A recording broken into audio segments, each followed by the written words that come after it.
Alright everybody, welcome back to the Review Vault for All. Today we'll be looking at Steins Coreful Prize Figure featuring Kurisu Makise, one of the most iconic characters in possibly all of science fiction anime. So here we see that it comes in two pieces. It comes with this very neat base.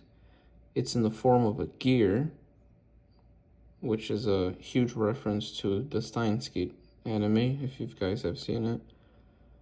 Right? It's actually a very genius base for a Steins figure.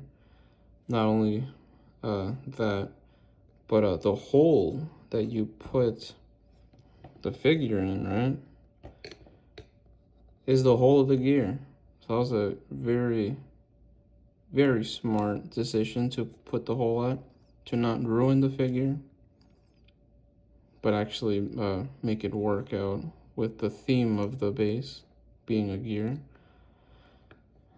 It actually comes with the Steins logo and wording. Wonder if you could actually read it. If you guys are interested to read it, you guys could read it right there.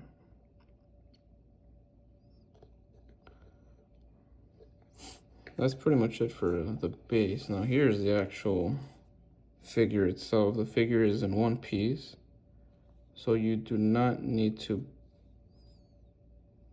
build the figure. I did get this second hand, so I do not have the box for it, but it's a very nice looking figure. It feels nice too. Let's take a closer look at the face.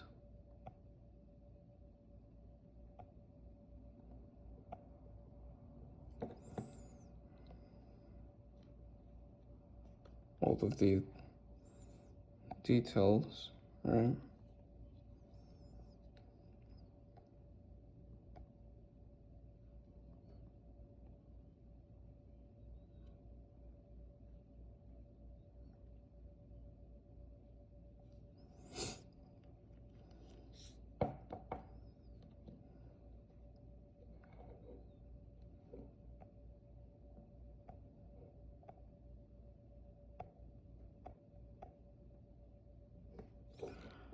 Okay, so it seems like pretty simple to put in.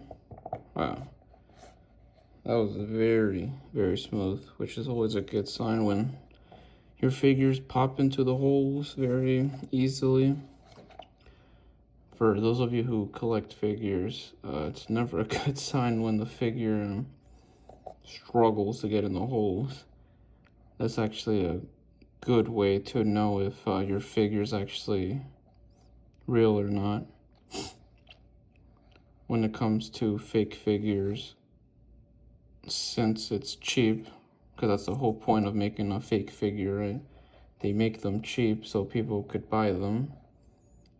But what that means is that it's usually low in quality, and they make the base holes very incorrectly, and they also make the these stick things, these things, incorrectly as well. So what happens when this stick thing is made of low quality, is made in low quality, and the holes are also made in low quality, they usually do not go in well.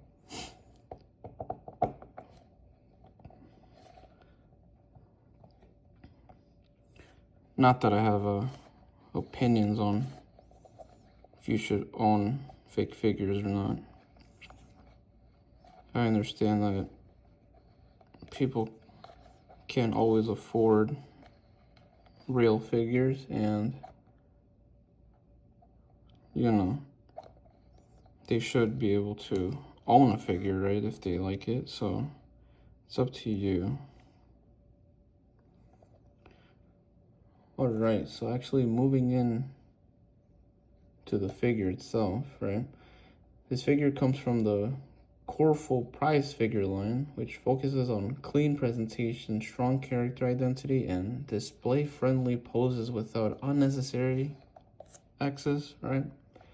And honestly, this figure nails Kizuru's personality in a very subtle but effective way.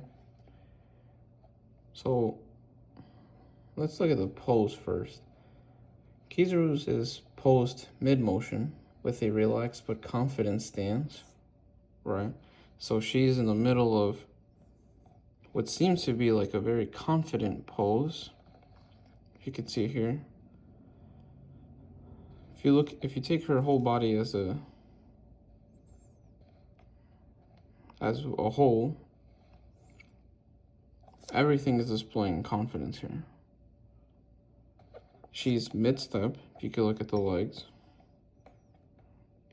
And she's posing in a way that tells you that she's confident.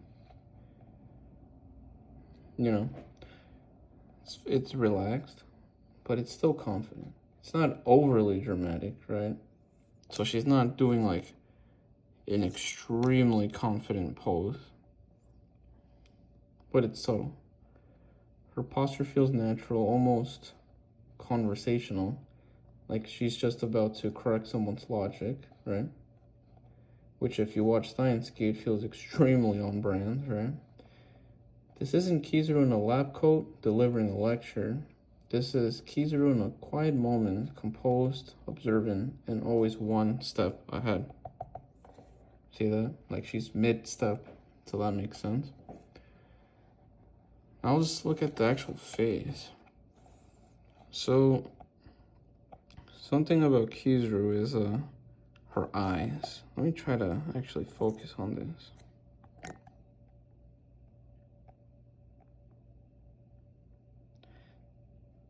So her eyes have like those rings in them, right? So her facial expression is one of the strongest parts of this figure because it's the strongest part of her character design to begin with. Her eyes carry that familiar mix of intelligence, restraint, and emotional distance. The kind of look Kizuru often has when she's thinking through consequences rather than reacting emotionally, right? She's a very logical person. It's subtle, but that restraint is exactly what makes this figure accurate, right?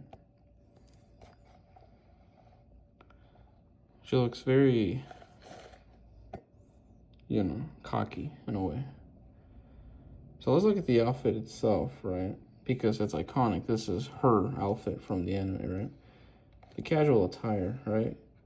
Complete with her signature jacket and her signature tie, of course, and her signature boots, right? It reflects Kizuru's grounded personality. She's brilliant, but she's not flashy.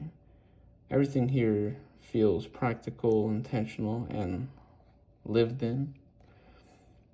So one thing that I noticed that I saw earlier was the boots have very good attention to detail. Like you could actually see the zipper and it doesn't look like a weird mess. It's actually like it's there, right? So let's focus on the sculpting on the jacket, right? So there's a lot of folds, right? Like if the wind was blowing, right? One of those scenes where like maybe something extraordinary happened. Very realistic. It's very easy to tell that the wind was clearly blowing and in which direction because of the hair flow as well. See how the hair is like flowing this way along with the jacket? So not only that, but look at the tie. The tie is also bending to the same side where the wind is flowing. So everything here makes sense. Not only that, but look at this. The jacket is falling off of this shoulder. Because once again, the wind is blowing this way. So the people who made this figure really paid attention and thought logically, just like the character. So that's a very good thing about this figure. Everything makes sense, right? They didn't just forget that there's clearly wind blowing this way, and they didn't just, keep the tie going straight down. They didn't keep the jacket on both of her shoulders. They actually remembered, oh, there's wind clearly blowing during this motion. So let's make the tie also bend. Not only that, but her hair as well. And look at this side here. Notice how you couldn't have her hair going to the front and then blocking all of this, because that would have been weird. Because if her hair was over her shoulder here, then it would have been blowing this way, like this here. See how it's blowing this way? So what they did instead is actually put it behind her shoulder so it could all flow like that. Because once again, you had to stay logical. So taking everything together, including like her leg stance, right? It all works together to make the figure feel balanced and realistic rather than exaggerated. For a prize figure, what a prize figure usually means, it's something you usually win in like a lottery or claw machine, right? It's figures that aren't supposed to be that good. It's usually something, you know, they put together as a prize, right? It's usually not this detailed. So it's very good for a prize figure, and definitely something that you could be interested in as a figure for your actual anime collection. What I could really appreciate about this figure is how well it reflects Kizaru's role in Steins Gate. She's not a loud character, right? She's not chasing attention. But without her, the entire story collapses. This figure captures Kizaru as she exists most of the time in the anime, calm, analytical, emotionally guarded, and quietly essential. It's a reminder that some of the most impactful characters don't need to have like explosive moments, right, that leave long-lasting impressions. This figure was obtained. Yeah, so if you're a Steins Gate fan or someone who appreciates figures that focus on character accuracy rather than spectacles, this Kizaru figure is an easy recommendation. So let me know your thoughts in the comments, and if there's another Steins Gate or sci-fi anime figure that you'd like to be covered next, drop it below. But as a final verdict, this is absolutely something you should add to your anime figure collection. I would say it's maybe 7 to 8 inches tall. So if you're interested in more anime figure reviews or reviews in general, then come back next time. Thanks for watching, and I'll see you next time.